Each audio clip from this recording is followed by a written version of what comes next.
Two specific challenges and tips I want to share with you. The first one is there is no consensus on a method to estimate the probability of software failure. Generally, there is no consensus. And there's good reason for that, because we can't really rely on a very clear cause and effect relationship here. Many of the defects we may not even know that they exist. Software failure may be an initiating event in our sequence of events, the slide I showed you before, or a part of the sequence of events initiated by another event.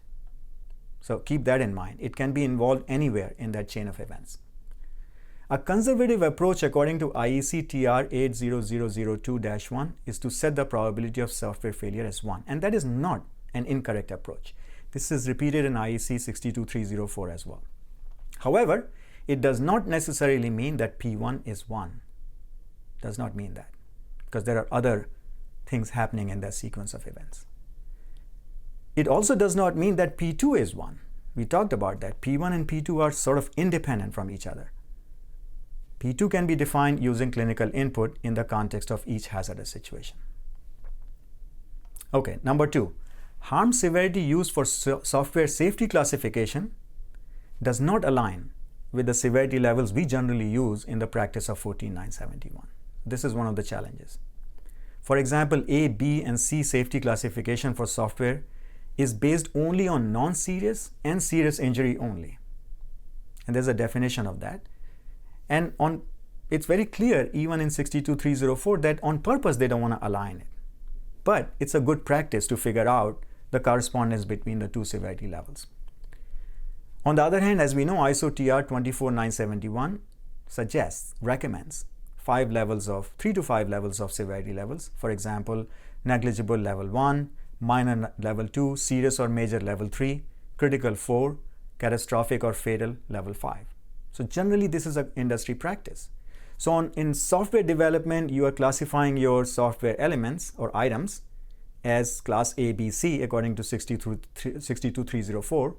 And in your risk management documentation or hazard analysis, you might be using levels 1 through 5. So here's a very general practice. It is useful to correlate software safety classes A, B, C to these 5 levels. For example, you could use level 1 as class A, level 2 as class B, and level 3, 4, 5 as class C, indicating serious injury. Probability of software failure is not equal to P1. I want to emphasize this point once again for you and illustrate that with an example. So let's say we have a software failure. It is a very simplified sequence of events, right? We can go into a lot more detail, but simplified sequence of events, software failure leads to a system shutdown. Treatment is interrupted. Now, what's the intervention? User attempts to reboot and restart. And hey, we have all done that. Control, Alt, Delete, right? It works or it may not work. If it works, treatment continues and there's no hazardous situation. If it does not restart, treatment is delayed and there's a hazardous situation, right? So this is to illustrate that P1 is not always 1, even though software failure probability can be set at 1. So this is how the math could work. P1 is P software failure predicted. We just predict a certain number. If we can't, we just assume that P of software failure predicted as 1.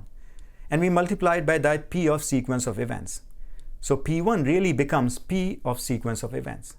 Now you might say, hey, I really don't have any way of estimating individual probabilities of individual events in that sequence of events. I have just no way, no data, no information. I don't even know what the sequence of events is. Then you could say, yes, as a starting point, we could also assume that if the software failure occurs, hazardous situation will also occur. So P1 is 1 as a starting point. But I won't stop there. I would actually push forward and continue to work, because many more things need to happen once a software failure occurs at the system level. And that's another point to make. Software failure occurs at the system level and is detected at the system level. Then multiple things need to happen. So it depends upon that sequence of events, and the more you work on it in a clinical context, the better your estimate would be. So I wouldn't really settle by assuming P1 is 1 just because we don't know anything and anything could happen. I would push back on that and say, let's work together to articulate a sequence of events that helps us understand the hazardous situation a little bit better. Second point about that is then we will know where, if possible, we can interrupt that sequence of events to implement our risk control measures.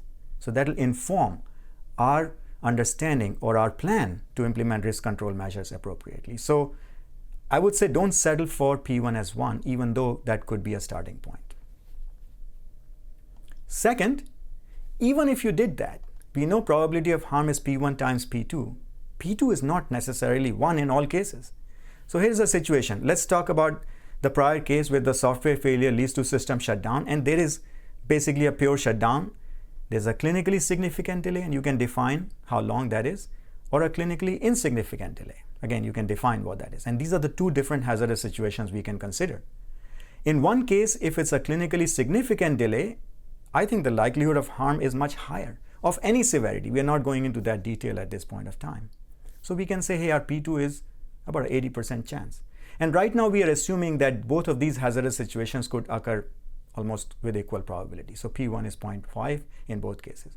But you see the eventual probability of harm is different. It's 0.4 in this case and 0.1 in this case, right? So depending upon what is the likelihood of harm from a hazardous situation, you can estimate the probability of harm from a software failure a little bit more accurately, more precisely, and that will help your risk analysis and understanding of risk controls.